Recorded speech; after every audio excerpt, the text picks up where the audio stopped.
Race relations have played an important role in this year's presidential election, and how each candidate decides to address issues related to race and social justice reform may impact the result of the election. Our next report takes a detailed look on why these issues are so important to so many voters. With election 2020 on the horizon, the U.S. electorate continues to be deeply divided on race-related issues. Here is a snapshot.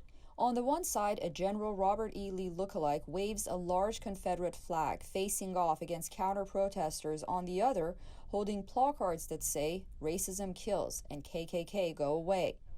As the United States heads into an election after a summer of protests over racial injustice, scenes like these can be seen playing out on the streets of Charleston, North Carolina every week. America's reckoning with racism and discrimination has impacted the presidential campaign as a galvanized Black Lives Matter movement heaved pressure on politicians to address the country's inequalities. The scenes in Charleston offer a wake-up call about the tensions that remain. Each weekend for the past 5 years, Braxton Spivey has brought his Confederate flag at the Confederate Defenders of Charleston Monument overlooking the wide harbor. It's just to remind people it's history. Stop trying to erase it. Learn from it. We erase history, it will repeat itself. In May, African-American George Floyd was killed under the knee of a white police officer in Minneapolis. Since then, more than 100 monuments and other symbols of the Confederacy have been removed from public spaces as part of what has been termed a national reckoning. They stand in front of a statue with this fairy tale that it's some noble cause, when the truth is it's a bunch of racists celebrating racist history.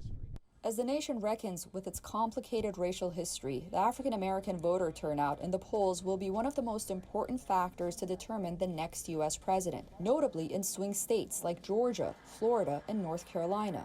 At a recent memorial for George Floyd, his family members encouraged their community to honor their right to vote as American citizens. The most important part with this election is exercising your rights.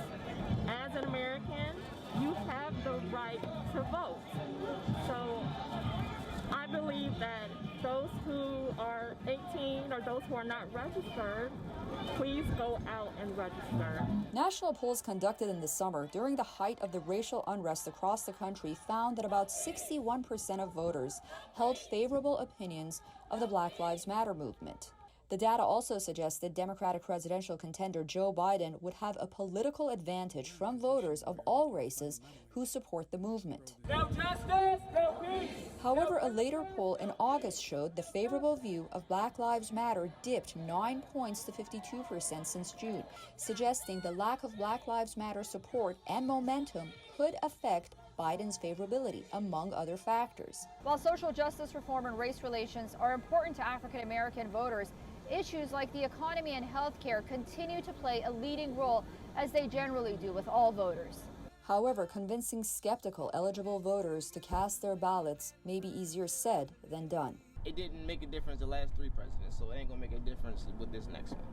Like, they focus on what they got their own agenda, you know, they say what they want, and then they get in there and then they do what they want. Kind of like what Trump did.